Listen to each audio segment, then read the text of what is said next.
Hello and welcome to Bandy, a podcast about being flexible in all of the ways that means. Thanks for joining us. My name is Andy Young, and I'm one of your melodious, harmonious hosts. Joining me as always is our other melodious and harmonious host, Beth Martin. Beth, the pleasure is always. Hi, Andy. I'm good. I haven't talked to you in 2 weeks. I know. It's been... So a little bit of... Yeah. So go on. Well, it's just... I've been in a death spiral, so... She has. So just to give you a bit of a behind the screen or behind the sound file, I guess, Beth very selfishly got pneumonia. I sure did. And denied me of her company for like 2 weeks. So, Beth, explain yourself. I'm so sorry. It's fine. Yeah, I got the pneumonia, and then it's weird here in the United States. It's called Plush Care, which is this. Right? Yeah.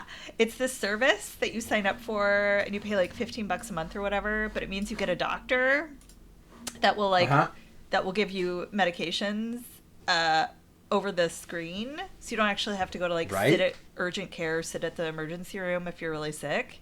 You just call a doctor and you're like, here are my symptoms. You take some photos of your throat or your ears or your nose or whatever and ship those over. And they're like, cool, yeah, you have pneumonia. We'll call in your drugs. And it's like, you don't have to leave your house. You don't have to leave your bed. It's okay. And my insurance covers most of it. So it's like $20 for the visit. So thank you, Plush Care, for giving me a Z-Pack and an inhaler and whatever those little things that I take to keep the cough down. So, but I was so sick that I was like, I cannot be funny. Well, at first I didn't have a voice, and then, which is weird because I've never lost my voice in my whole life.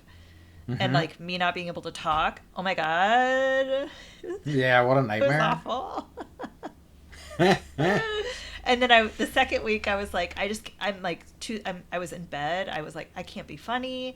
I'm hearkening back to long COVID days when I was bedridden, migraines, all of it was just coming back, and it fucking sucked, man. I hated it. Yeah. I know. I hate it too. Yes. I hate that it's happening. It's one of those things. It's I've heard of a few cases of it recently. It's pneumonia I hadn't heard of as something that people were getting for a long time. It's making a resurgence. It's coming back. It's cool again, baby. No, is that what's just happening? Like the bubonic plague. Everybody's got it. They found a cat in Oregon that has the bubonic plague. What? Blood death. Yes. Wow. So what was not hip is hip again. What is that cat doing? It's like a time traveler or something? Maybe it's possible. This could be the sign. Why is no one talking about this? These time traveling cats. Yeah. A scourge on our nation. Yes. On both our nations, sorry, I should be clear. So, because obviously he's come from here because we're the OG bubonic plague country. Cats and rats. Yeah, yep. Did I tell you that I have a ring from the bubonic plague? Oh, really? Yeah. Tell me more. Well, my dad bought it, one for my sister and one for myself, and it's got the pagan symbol on it, and it's from the 1600s, right? That's when someone's gonna correct me, but yeah. It's really old, and it's got the symbol, and I remember he gave it to me when I was in college, I think, and he was like, for protection, and I was like, that's cool, and the priests were wearing them because so many people were dying, because the bubonic plague was so terrible, it was just ravaging everything. They switched back to the more ancient symbol of the pagan star because the cross wasn't working for them, and so they reverted back to the wow. So I have this pagan ring from the 1600s. Nice. And I remember when COVID, our pandemic started, and I was like, what are the odds that I would have a ring from the last plague? Well, that's not true. I guess the last one was the Kansas flu, the Spanish flu. Oh yeah, so, yes. Which actually originated in Kansas, not Spain. Oh, I didn't know that. But of course, they always like to tar another sort of nationality. Oh yeah, get over there. It's your fault. those bloody Spanish. You know, it made me think about whenever you brought up The Ring was this concept that I only came across a few years ago of like memento mori, which was the remember death thing, where like for years in like the Victorian era and whatnot, and I think even before, people would carry around things with them, like with skulls on them, or just something to. It was basically to remember that you're going to die. Oh, fun! Oh, just right? Don't forget. Don't forget, it's coming. And they died younger, so that was exactly. Yeah, I think because it was so omnipresent, there's so many things that could kill you. It was like it's always there. But I always thought it was such a kind of. I mean, it's whenever you think about sort of modern attitudes to like we don't talk about this. We push it away in the corner. We never consider it. Whereas back then it was maybe like, check out my sweet new ring. We have to remember that thing we all think about. And now it's like punk rock and morbid, right? It's true. Like my skull ring. It's so funny. I know. It's so funny how these things like morph and change. Yes. But Beth. So yeah, that's my crack, is just fucking sick. So sick. I haven't been that sick in a long time. I really dislike it. Yeah, it really sucks. Yeah. I did finish Peaky Blinders, and then I started watching Keeping Up with the Kardashians because I was desperate. I hear Peaky Blinders goes really surreal / bad in the last 2 seasons. Yeah, I've heard this about it. Yeah, it's just like sad. It's just our boy Oscar winner Cillian Murphy keeping it real in the center. He sure did win the Oscar for best. He certainly did. And I watched the Oscars last night. Now I'm just blabbing because I haven't talked to you in so long. But it's my Super Bowl. I love movies so fucking much. Like Mike knows this. Like it used to be free. You used to be able to just watch it on if you didn't have cable, which we don't. But then I had to sign up for like some service, and like you can't just use your rabbit ear antennas anymore. So I signed up for the service. Yeah. So I was like watching my computer while we were like familying and having dinner together and all that. But like in the background, like I was like just like, Peaky Blinders, our boy won. And Mike's like, what? And I'm like, best pictures, blah blah. So yeah. But I don't. It's funny because I was like, would I watch Oppenheimer again? I don't know. It's kind of a one-time movie that, like, it's not like the Batman series where you're just like, it's so good I would watch it over and over. It's like... But it's the same thing with, like, Killers of the Flower Moon, which I thought was a masterpiece, but it's also, like, it's 3 hours. So long. And, like, I don't think it's so much of an indictment of, like, those movies as much as it is about, like, all of our attention spans these days, which are just completely fucking just devastated. Yeah. So I think, I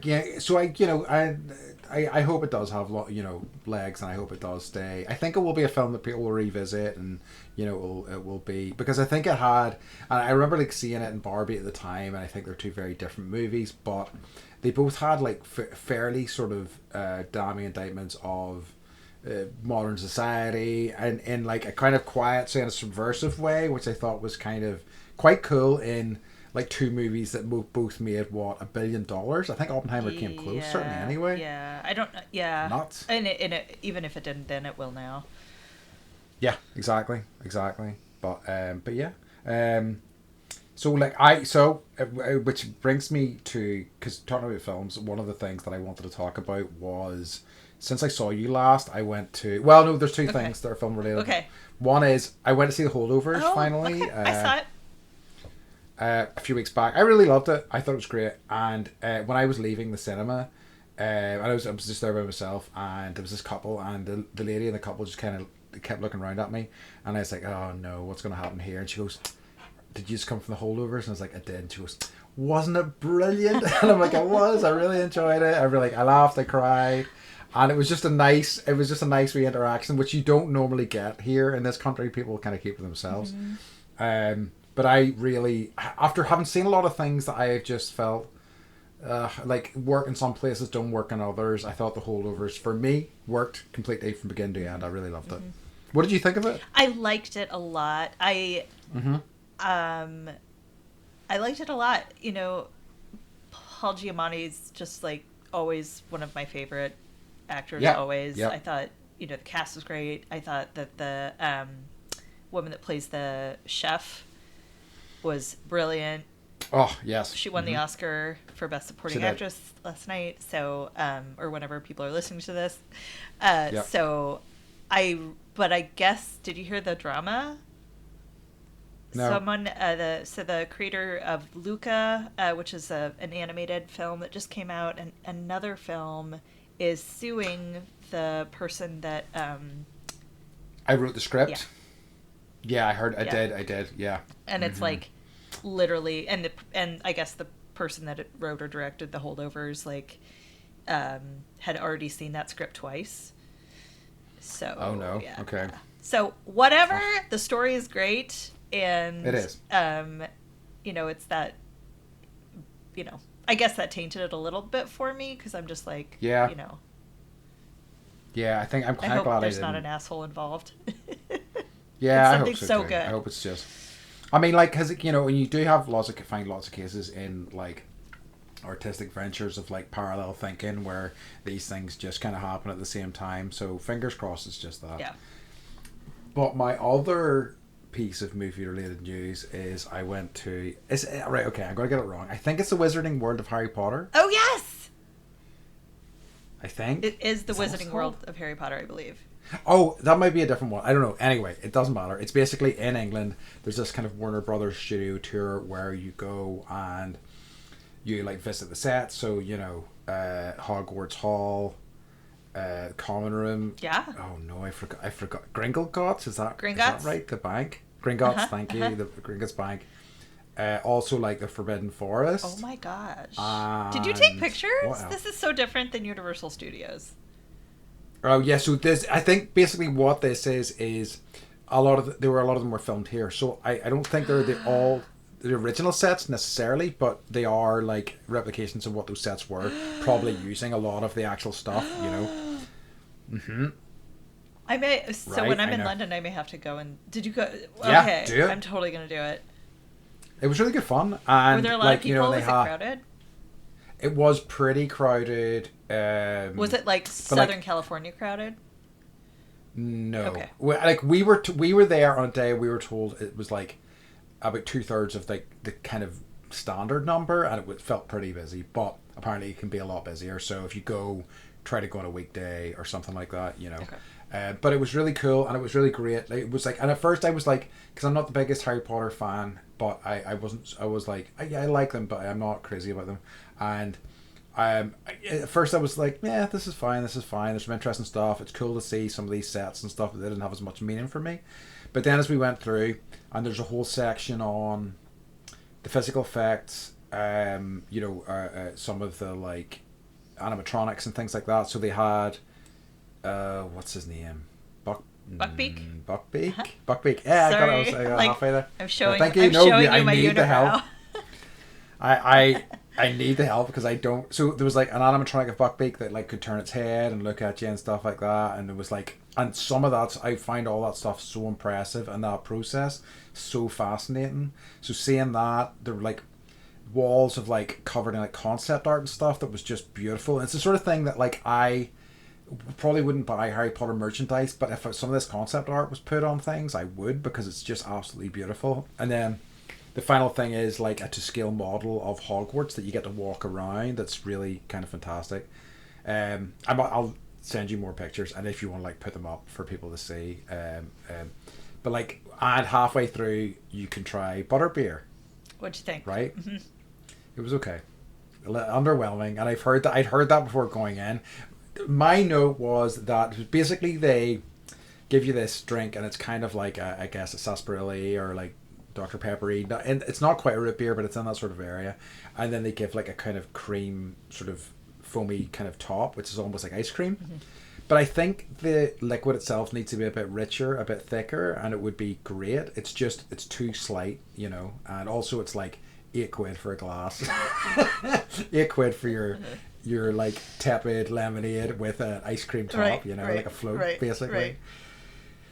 But it was fun. It was still a fun experience, and it was nice. I went over with my mum and my sister because my mum had a bit of a health scare just at the end of last year, so it was nice to kind of get away with her and kind of do something with her. You did that. I'm so glad she's doing better. Me too. But yeah, that was fun. I forgot to tell you, I saw Dune 2. Oh yeah. Okay, me too. Did you? What'd you think? Mm-hmm. I liked it. I didn't like it as much as the first one, but I liked it. I liked I just want to watch people ride sandworms. Just that's what I want my job to be, other than podcasting. It's just watching people hop on sandworms and ride them around the desert. I could watch that all day long.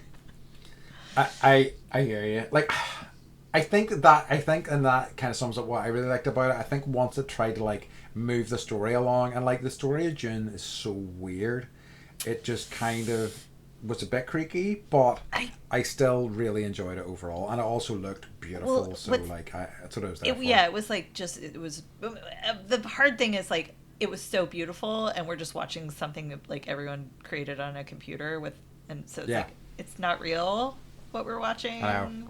But I don't want to sound like an old lady, just shake my cane. But what was I gonna say? Fill some time, Andy. I had Jin 2, Vamp. So yes. I thought that Paul was a very convincing Muad'Dib. Yeah. Muad'Dib, I was like, what does that mean? Mike's like, Jesus. I was like, oh, okay. Oh, so Dune came out before Star Wars. Yes. Much earlier. So it was like, oh, like the Emperor is your dad, and I was like, oh, really? I feel like we're always like dragging Star Wars, but so similar. But it's like, you know what it's like? It's like dragging this fucking friend of yours who's now a multi-millionaire. It's like he can do with a bit of dragging. Do you know what I mean? True. So like, Star Wars can take it. Yeah. So and also kind of deserves it with how it's treated us. And like literally the character of the Harkonnen bad guy. Yeah. I was just like, it's totally Darth Vader. With all of his health issues and like, he can breathe, but it's all the same thing. It's true. So. That's true. Yeah. And then, No, 100%. Yeah. I liked, because I saw I've never read the books, so I'm not like a purist, but the original with like his little sister that was like an adult but in a child's form totally freaked me out. I was not hip to that. So I guess like, I don't know. I really enjoyed it. I just don't necessarily like all the characters, I guess. I hear you. And I mean, like, I didn't... It's my friend was like, oh, you must have enjoyed it because all your favourite ladies were in it. And Anya Taylor-Joy, very briefly. Florence Pugh, a bit more so, but also kind of a very slight part. So I was like, that's another reason to, give a bum in a seat. But it was... it was and I kind of like the way going into it was like this is kind of the end of the story because it's the end of like June, the book June, but it really wasn't. It was very much like get ready for part 3. Well, I guess there is another book. There's another 6 books. Okay. There's 6 books total, I think, and then there are also prequel books and there's other blah blah blah. Okay. But yeah. So it sounds like it's like 12 years in the future. Yes. And so like maybe they were setting that up with that one. Yeah. No, I think I kind of hope his like grown-up sister, and I was like, would she be 12? Mike's like, I don't know. It's Hollywood. Like, none of that really matters. That's true. It's Hollywood. Yeah. Moths for excuse me, for ages. Yes. Beth, do you have any? Just before we move on to our topic of the day, because I do. Okay. I got some stuff that's occurring. So I got some best bad habits feedback for you. I like Andy's idea of what best bad habits we might need to do more of. Nice. Okay, Interesting idea about taboo behavior and how our own personal baseline might require us to go outside the norms. Nice. Love it. So, I like it. I know. It's a good one. I know. And I think just thinking more about like some of my bad habits, like I really watch a lot of fucking TV and movies. And I have no shame. I think I need to do more of it. Especially after being Yeah. sick. I'm like... This rocks, yeah. This is great. So... Yeah, I hear you. And then I just have a request for our listeners. If you haven't already, please subscribe to whatever platform you listen to us on. And if you feel like please. giving us a few stars or leaving some reviews, that would be super helpful if we are going to grow and gain some sponsors. Hopefully Utilikilt would be good. Yep.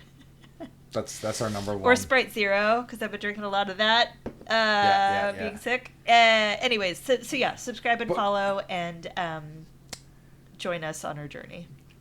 But we're not fussy. We will literally take any sponsors at all. Yes. Anybody who Nope. wants to sponsor. Yep. Unless it's I mean, I do have some ethics, but like they're borderline. Yeah. They're very, very small and minimal. And yeah, absolutely. Yeah, we really will. We just want your money. That's right. Please. So yeah, that's what I have. So good job. I guess my only thing is like I have a new chair. Oh.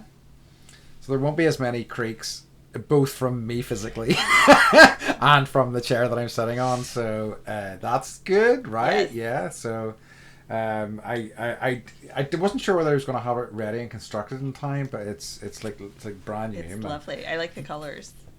It's Thank green, you. and then it's got like little wing thingies for your back. It does. So what, for your neck or like for your back sweat? I have like I mean all of the above. I have like pillows and stuff like that I still have to figure out how to best to kind of sit into it. But it is like way nerdier than you might imagine because I didn't plan on this, but it was just I was looking for seats and there's some office chairs and they're pretty expensive, and then I saw this like gamer chair that was My Hero Academia themed, which I don't know if you know what that is. It's a both a anime and a manga but manga book series. I think that's right. But which I have read quite a bit of, and I was like, okay, it's green. It's my favorite color. I don't care if it's nerdy. I'm also a nerd, so it all fits, you know. I did not know your favorite color was green.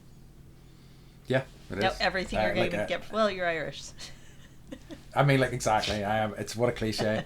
But like, the only reason I think I have. I mean, I always used to like quite like buying like green stuff generally, but it has become more solidified in recent years as I play more board games because like I'll be green. Yeah, and see if I am green, it removes that part of me. I don't have to think about it anymore. I look at the board, I see green, I know that's me. See, whenever somebody else plays green, it fucks me up. I am not going to do well at that game.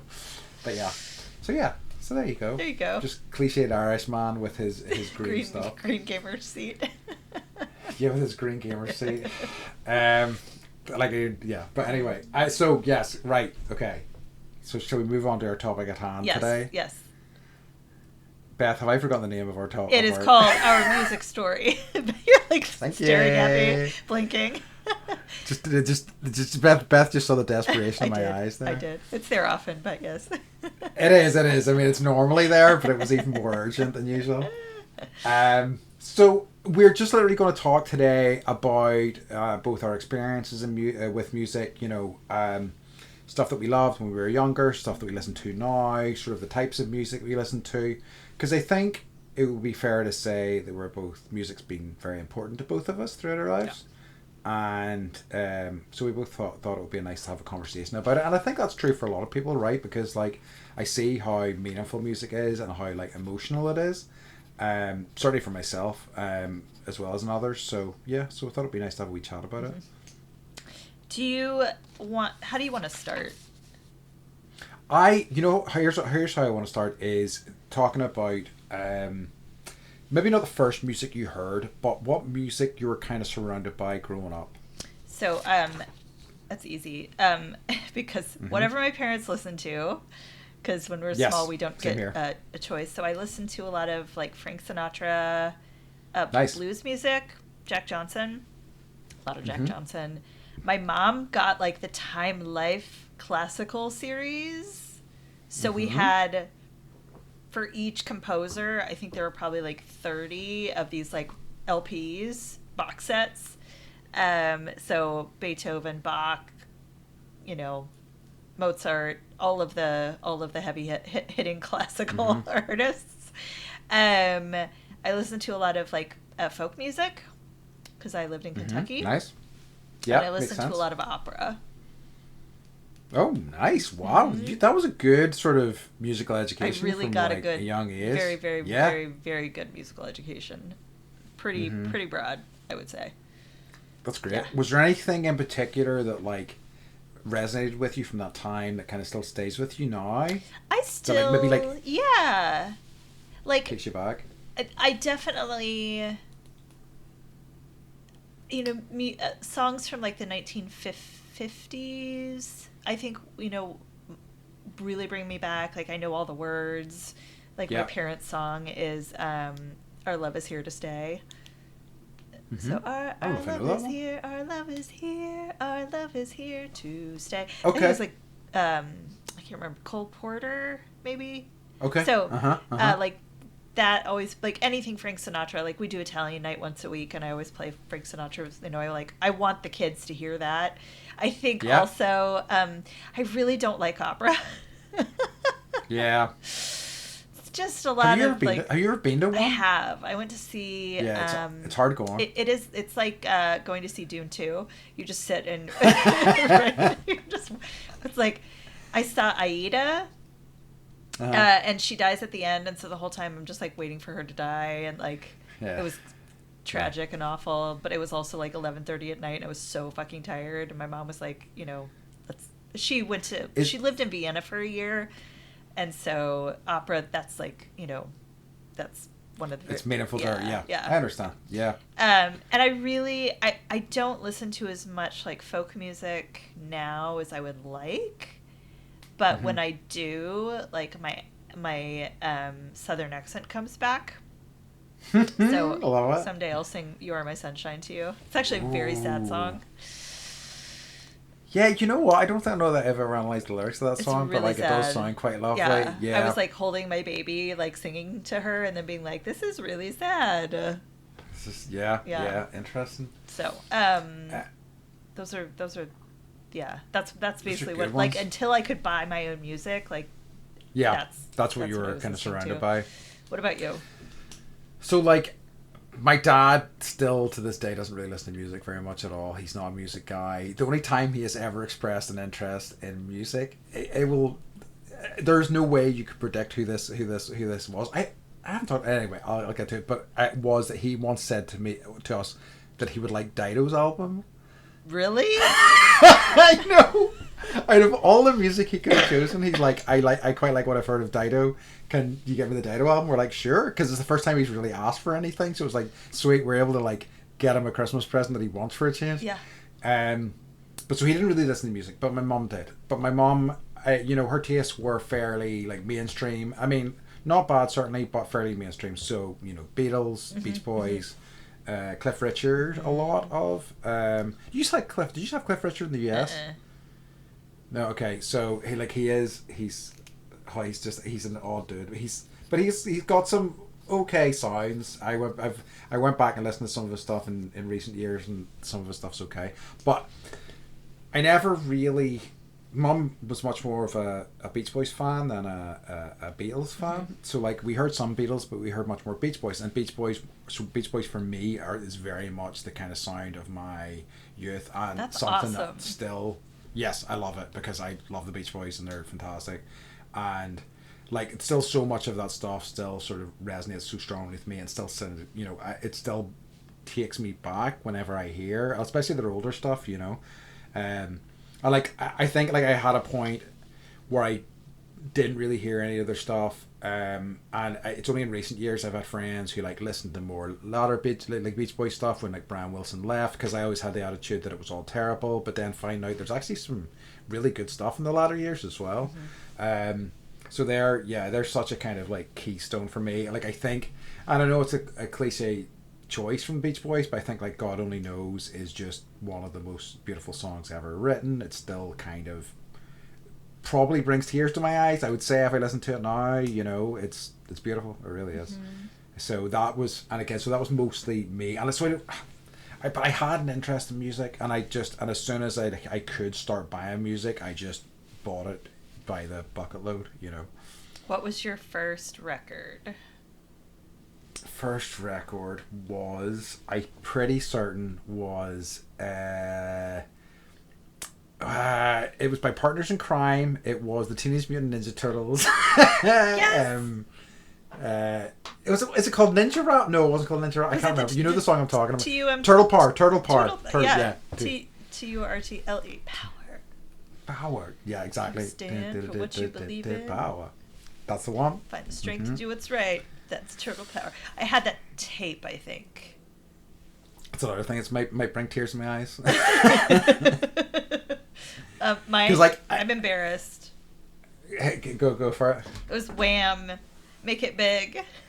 That's not bad. I mean, George Michael's, pretty talented, I very narrowly, because I think I bought them around the same sort of time, but I also bought a Jason Donovan record, which if you know who Jason Donovan is way, way more embarrassing than Turtle Power, so I'm kind of relieved that was the actual one. But, like, were you kind of in the cusp where, like, vinyl was starting to disappear and tapes were becoming more? Like myself, you would probably? I don't know. Yeah, it was kind of like, yeah, vinyl, and then tapes were a thing for maybe 5 year. Yeah. And then CDs came in, and that was like a whole shift. Yeah. And then Columbia House had the like, you could buy so many tapes or so many CDs for a penny. Yes. And you get like 13 or whatever. Mm-hmm. And so I think that just like made people, like, oh, I gotta buy some stuff, right? And so my sister picked out some, and she was like, I'll save 3 for you, and you can pick 3. Nice. So because like so for like listeners maybe not in the US, because I actually did this whenever I was in North Carolina. We did that because we were like, oh sweet, 10 CDs for like 99 cents, yes please. But it was exactly that. It was like, they had a list. It was quite an exhaustive list. It was like, what, 50 to 100? Would it have been as many as that? Yeah, it was about 100. And you could just check stuff that you really like the sound of, and you just got 10 CDs for like, as I said, $1 basically, and then could cancel the membership, and away you go. Or then you forget, and then they charge you like $100 a month. Yes. I think that was their that's the their plan. business plan. Yeah. So the 3 CDs that I picked were Wayne's World. Nice. I know, right? Enya. Nice. And Kenny G, Breathless. Wow. Andy knows this about me. I still listen to Enya. I still listen to Kenny G. I like put Breathless on and be like, yeah, like play that saxophone, Kenny G. The thing about Kenny G, I looked at him on Wikipedia. He's one of the top 3 like selling musicians of all time, and continues to be. Good for him. I know. With his like sideways like saxophone. I remember being in band class, and like my music teacher we'd be like, I'm gonna play Kenny G way today, and like do the side saxophone playing, like, and he'd be like, this is so bad for your posture, like don't play like this. But did you sorry, I'm like getting ahead of myself. Did you ever like do the mixtape thing? Yes. You mean like to give to somebody? Yeah. I think I don't have any strong memories of it, because like I continue to be shocking at dating and all of those things. I'm not really super good at it, but I definitely remember like putting together, like, and I think I'm pretty good at it. Like I still do playlists, and we keep talking about doing playlists, and I will share some of them with people if they want them. But I don't think I ever did it to a potentially romantic partner, but I definitely did them because like tapes. I also had I was a big sort of proponent of mini discs in their very short lifespan. I remember mini discs. So I had like, yeah, right. So I had like a couple of like mini discs that I put together with a load of songs that I liked as well. So I did definitely do it, but not. There's not really any strong memories attached because it was just for me, really, more than anything. Mm-hmm. What about you? I would make them for myself, or like I didn't really date anybody until college because I just wasn't allowed, nor did I really have interest, honestly. I just wasn't about it. Mm-hmm. But so I would make them for myself, and it would be like best best songs of all time ever, like part 1, Yeah. part 2, part 3. Well, And it was just like no rhyme or reason, no theme, just like the song that I like best at that moment. And I still make playlists that way. Like it's jarring, I think, for people when all of a sudden it's like, you're listening to dubstep and then it's like, you can call me Al. Yeah. So. For like, that's kind of my favorite way to listen to music. And I mean, my favorite sort of, current radio station is Radio 6, and they do literally they'll play something really like hardcore can metal. I stream and that? It'll be, yeah, you can. Radio it's 6 Ireland? Incredible. Radio 6 UK, it's BBC Radio 6.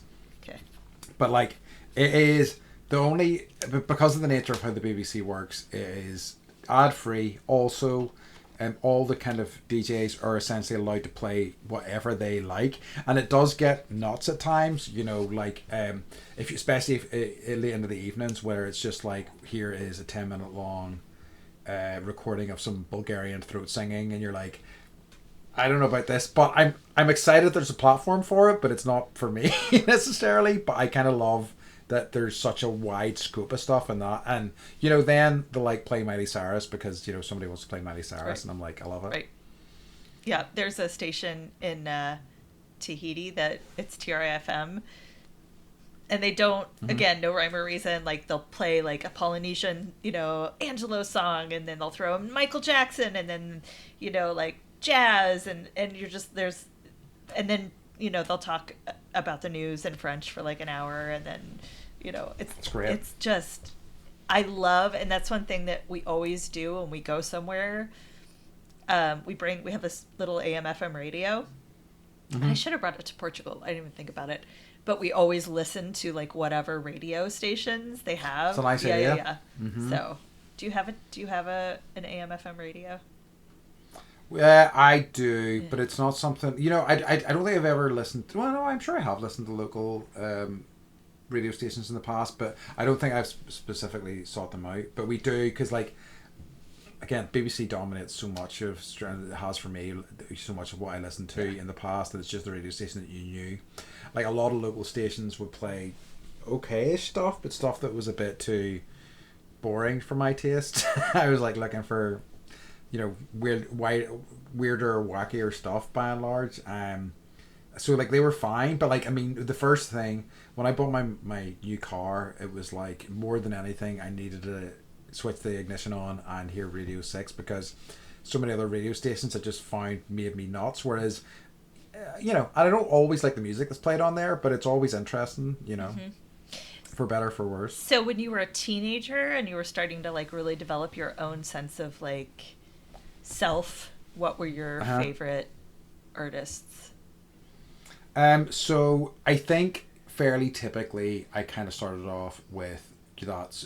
I think, certainly for somebody my age, it was rock music, grunge, that sort of thing. So, Soundgarden, Nirvana, I've written some more of these down because I knew I'd friggin' forget.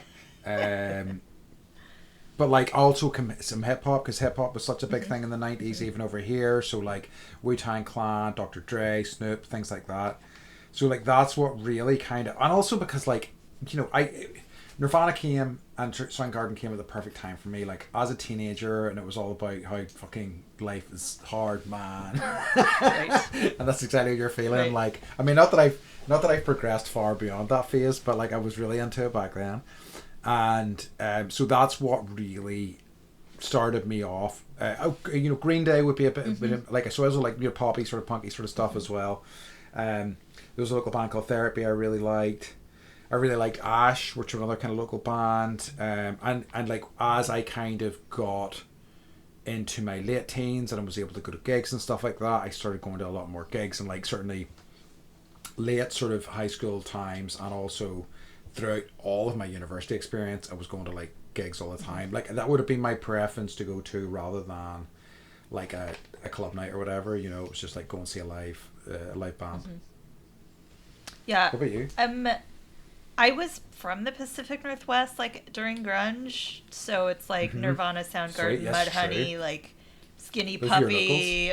They were all there's a sign as you go through Aberdeen, Washington, which is like a, bless their hearts, it's a drive-through town, that says "Come as you are."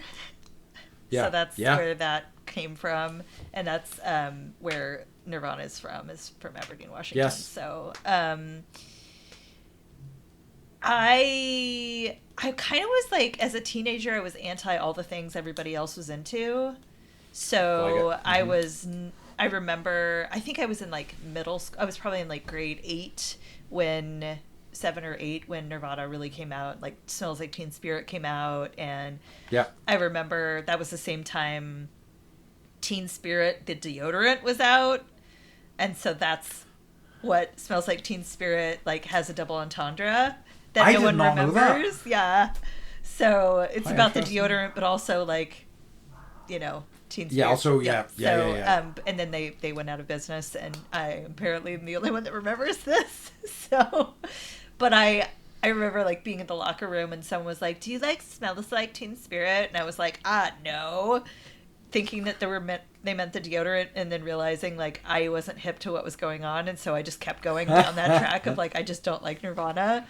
And it's funny because like Mike was super into grunge. He had the like Kurt Cobain hair.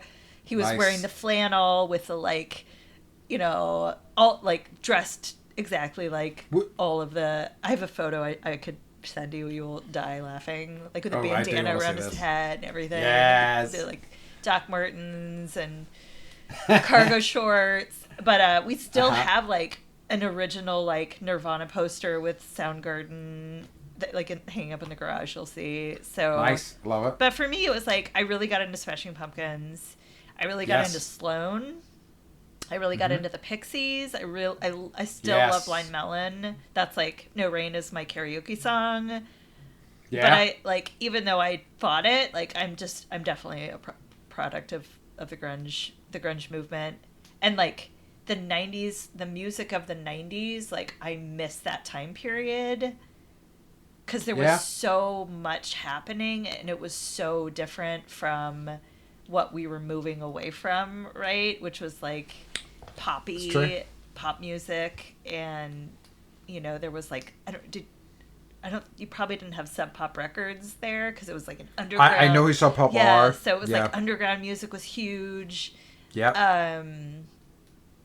But I wasn't allowed to go to concerts, so. Oh, really? Yeah. Oh, that's a shame. Yeah. Because, like, I mean, I remember, like, I didn't go to my first proper one until I was about 16, but it was, like, pretty full on, and I was just like, yeah, I'm done. I'm into it now. Like, I can't stop going to stuff, so I just went to it as much as possible. I did, like, once I, like, my family rule was, like, just do it when you go to college. Dye your hair when you go to college.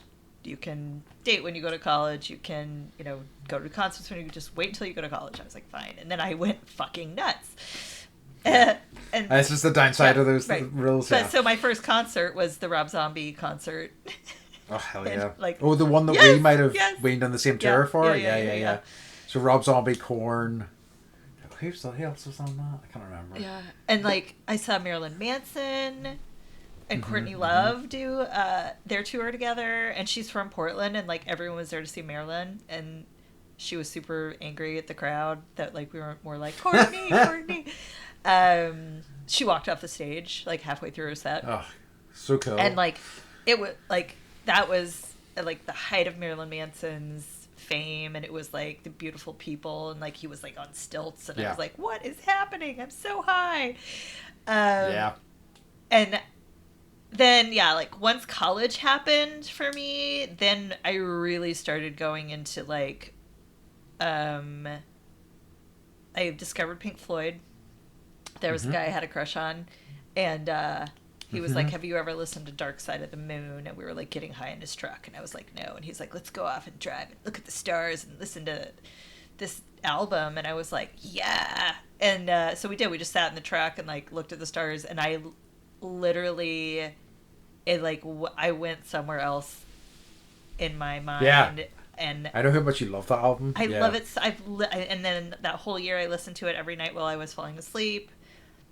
I still listen to it when I need to fall asleep. So I probably heard the album, whether awake or asleep. I mean, every night for thousands of times. 15 years. Yeah, wow, thousands of times there, probably. I love it. Maybe even 100,000.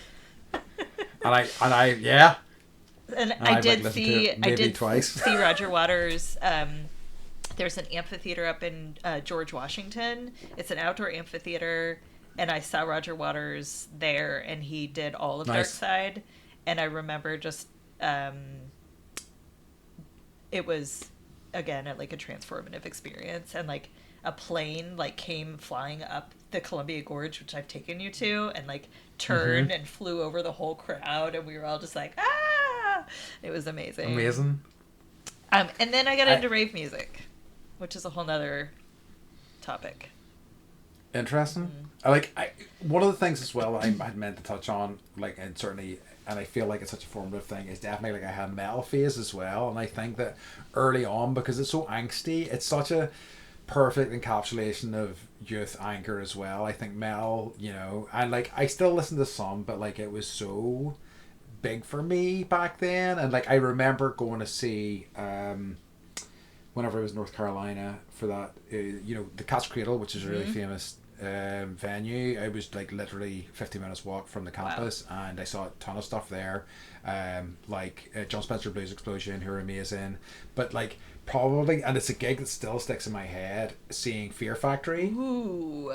Because that was such an intense, like, the mosh pits in back home are tame. The ones I've been to are pretty tame compared to American ones. American ones were, that was very violent. Yeah. there. Yeah.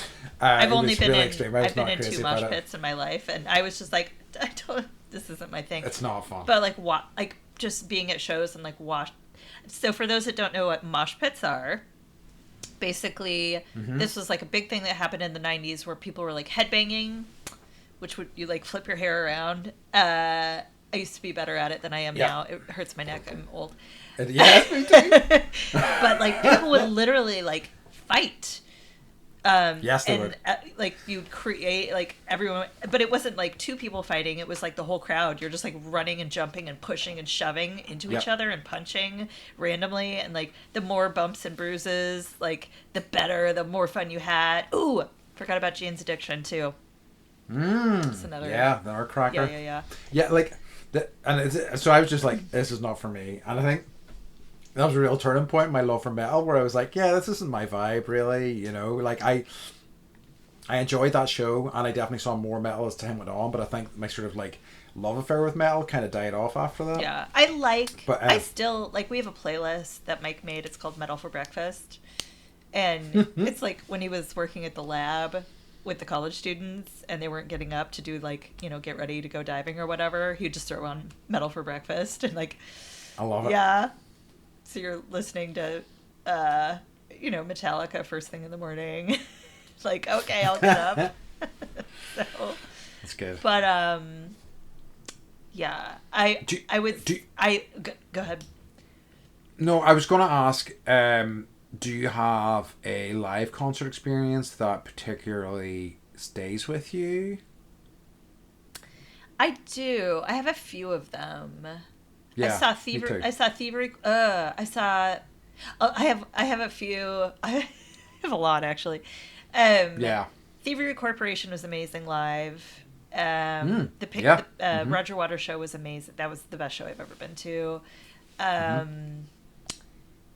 I went to see a Snoop Dogg show. Love me some Snoop. And he was 3 hours late, and so I had to leave, and the crowd was all like angry, and they were like pouring beer down on the crowd below, and people were getting in fights. So I've never actually seen Snoop. I've tried to go to 2 shows, and he's always been so late, and I've had to go home because I had to work. So those were memorable, but someone poured beer on me. What a night out! I know, right? But I think the one, like, it would definitely be the Rob Zombie show. Like, I'd never been to a show before. I'd never seen like girls getting on like dudes' shoulders and like pulling their tops off and showing everybody their tits, and I was like, what? And like someone grabbed my ass, and like that was back when I was just looking to experience anything, and I didn't Sure. think like, And it was like, yeah, like I'm in this thing, right? I'm part of this crowd. Like, smorgasbord of experience. It definitely was good and bad. Right? Like there were like flames on the stage, and they have like ladies dressed like Satan running around, and I was just like, if I'm gonna throw myself into the deep end, like this is how I'm gonna do it, and I was pretty excited about that. So, what about you? Like, I mean, there's so many because I've been to like so much stuff over the years, but like, you know what? The one that I always come back to again and again is, do you know the Hives? You maybe don't. Maybe.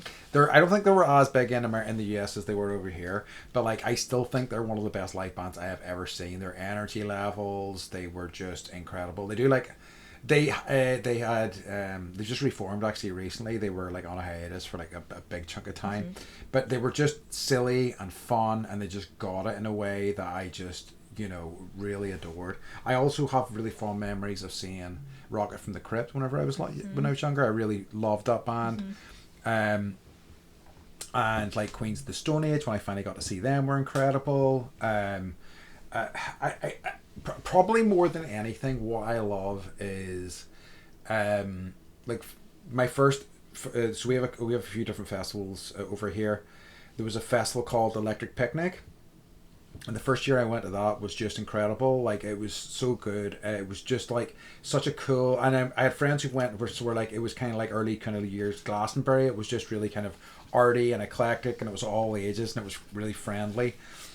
And I don't know whether it was the first one or whether it was one of the subsequent ones. James Brown performed, and I saw him like a few years before he died. That's so right? cool. And then the most Irish thing ever, because it was whoever owned the ground the festival was on, they had a farm or whatever. But as we were watching James Brown, a guy on a horse came into the tent, so the horse like stuck its head in. And the guy came in and was like, yeah, this rocks. So it was pretty incredible, and it was really good to see, like, and he did everything I wanted from a James Brown show. Like he did all of that, and then in the end he fell down, and his manager came out and threw a coat around him and everything, and he's like, I got it. And he shrugged the coat off and came back on. Yes. It was perfect. It was so good. Yeah, but yeah, listened to a lot of James Brown. I know it's not politically correct anymore, but the song "A Man's World," I love. Little Bitty Baby Girl.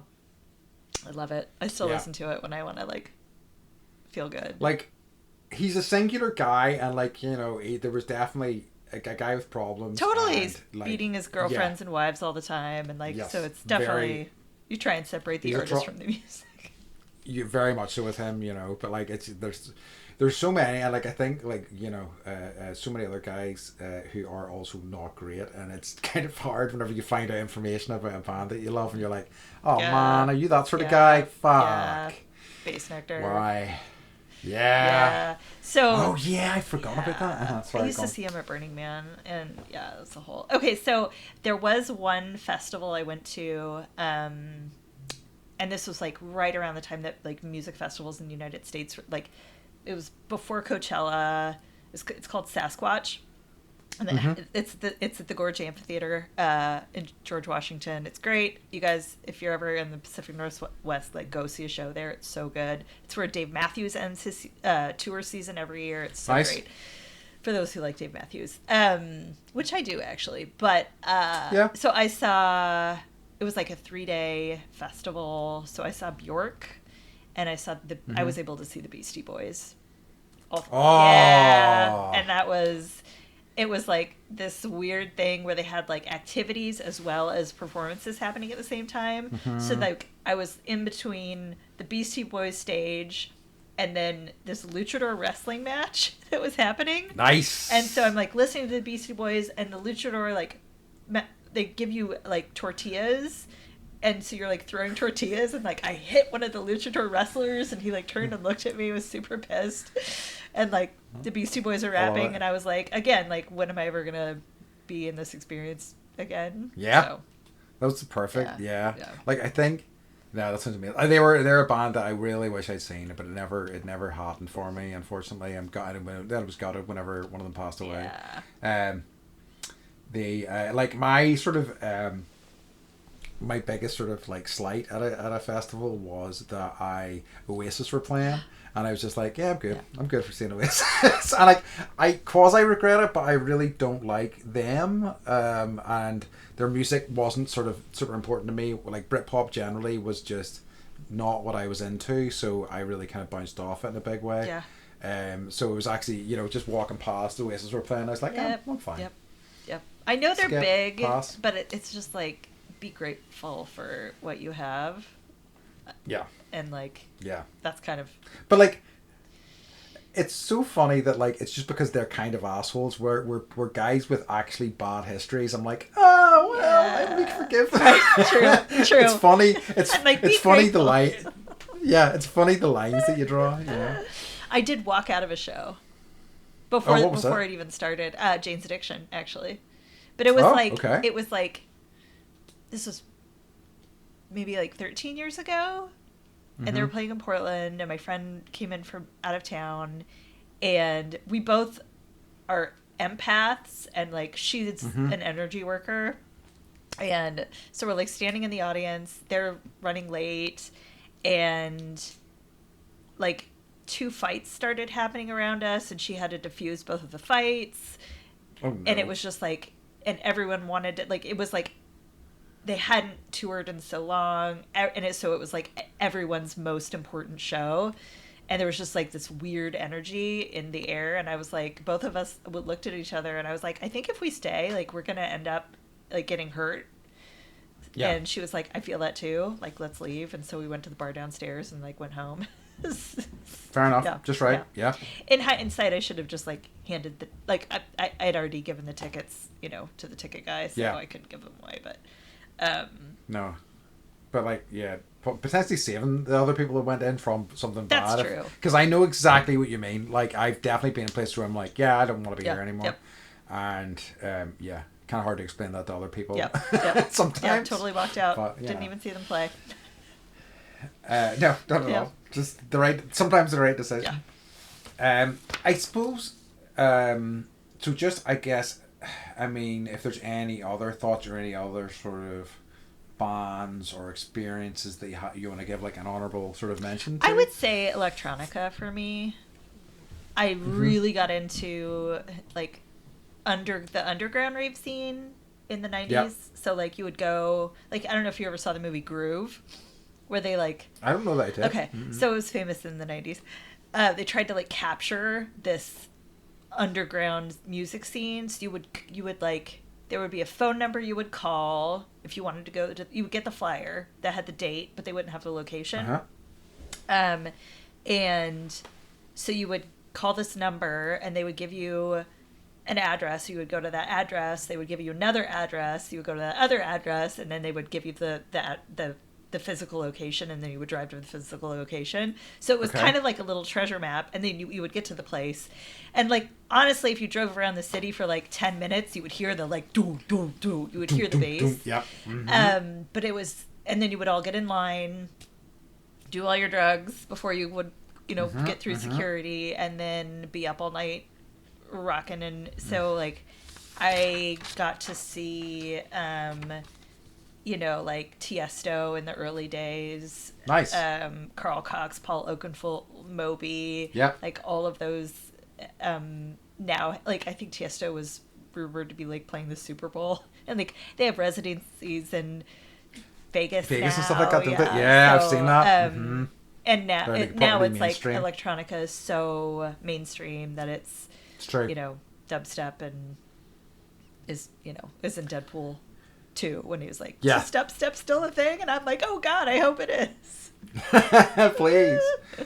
Like, I think I never, and just because I was really kind of against, other than like weed and alcohol, the normal drugs, I was so against them for so long. I think that is such an integral part of that culture. Like, I know I have friends who are really into electronic music who don't partake, but I think by and large the ones I do know do, and I think that's why it never resonated with me. I mean, like, I think it would have otherwise. I mean, like, and I think that like I remember like the Wipeout games, and for example, I always had these really amazing techno soundtracks that I adored, and I think that was kind of my backdoor into it. But I've only been to see DJs perform like a handful of times.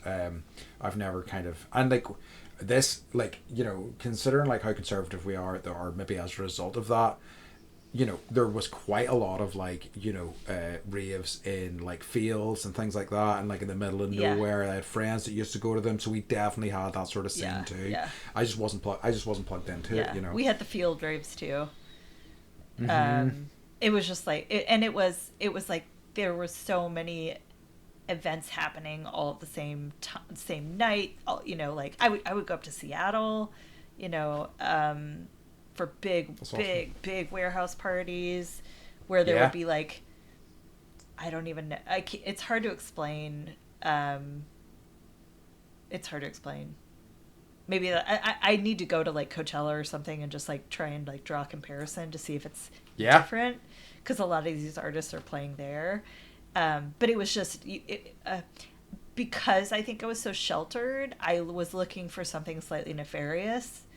Yeah. To get that dopamine hit, you know, to feel like, absolutely, you know. And my best friend was like, yeah, and she'd been raving since like she was a sophomore in high school, so I had a good teacher. Come into my she world, was, basically, and I was like, absolutely. So with glee. What about you? I love it. Like, so I don't know.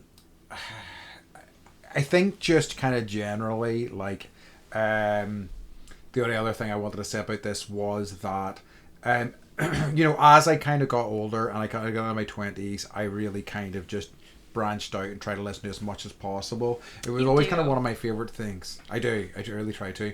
But I love it when a friend is really into a form of music I know nothing about. Like, I make a new friend, I'm like, okay, teach me your ways. You know, and it's like, sometimes it doesn't work for me, sometimes it does, but I always really kind of love, you know, being able to plug into stuff that I just have no idea about. And, you know, because I think there's nothing more exciting than hearing a piece of music that just kind of really blows you away, you know, that just kind of takes you to somewhere. And like, especially when it's in like a genre that you're just kind of not anticipating, you know. As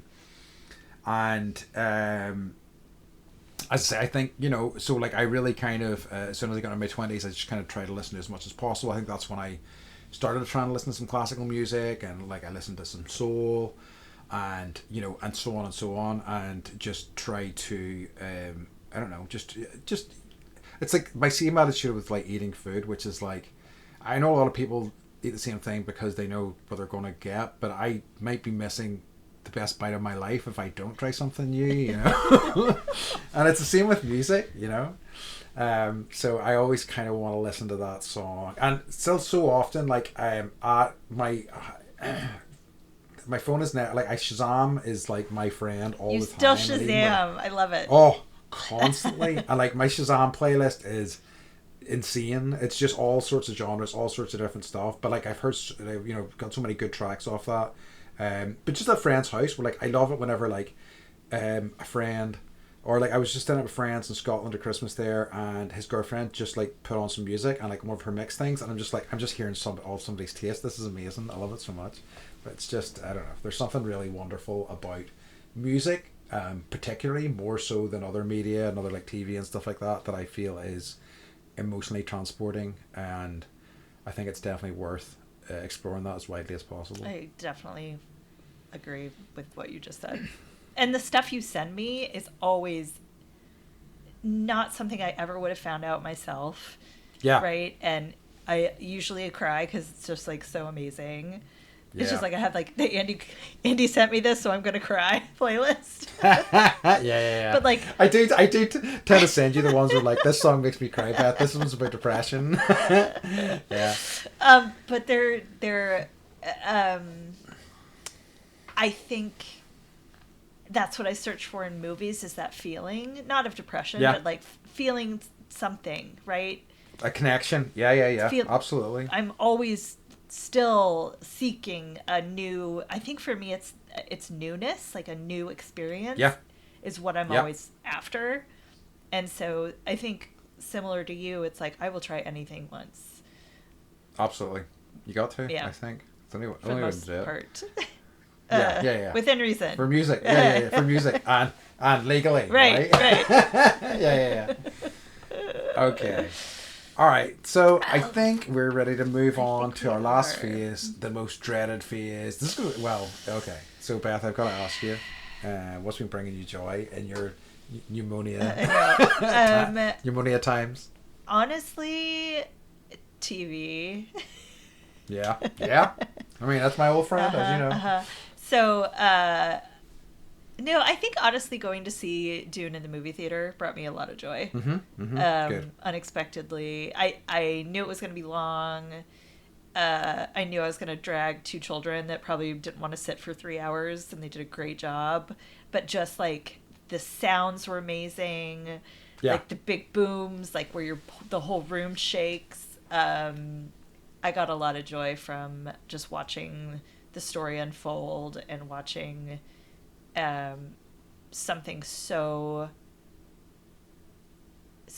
like, how do you capture that book into a movie? And I think that I know it's not like exactly the way it was written in the book, and definitely deviated, but at the same time it was just fabulous to see. It was, to witness with my eyeballs. Like, I always think, because some people seem to want a very kind of, one-to-one sort of translation of, and it's impossible. They're completely different mediums as far, but I think that he did an excellent job of translating what is a borderline insane book to the screen, I mean, and still keeping a lot of the insanity in there, It was pretty wonderful. I want to be able to use that force. Yeah, me too. Subscribe to our podcast. Yeah. Let's keep trying that. What's your joys? I guess what's brought me joy recently was my trip to England. It was just nice to spend some time with my sister and my mum. It's always good to do. It's like, it's especially as you get older, you don't always see your folks as much as you'd like, and you don't have good excuse to.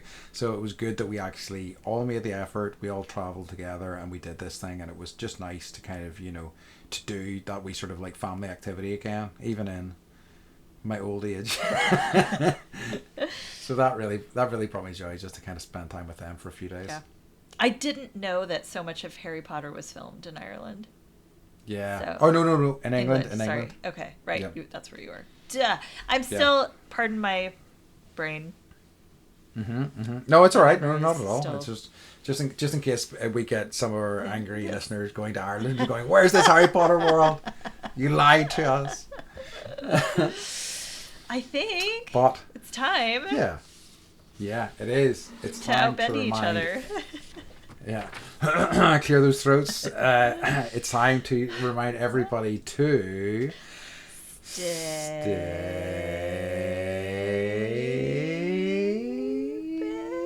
bendy. There you go, everyone. What a hollow. Here's a lunker victory for you. Just for you. All right, we love you. Bye. Bye.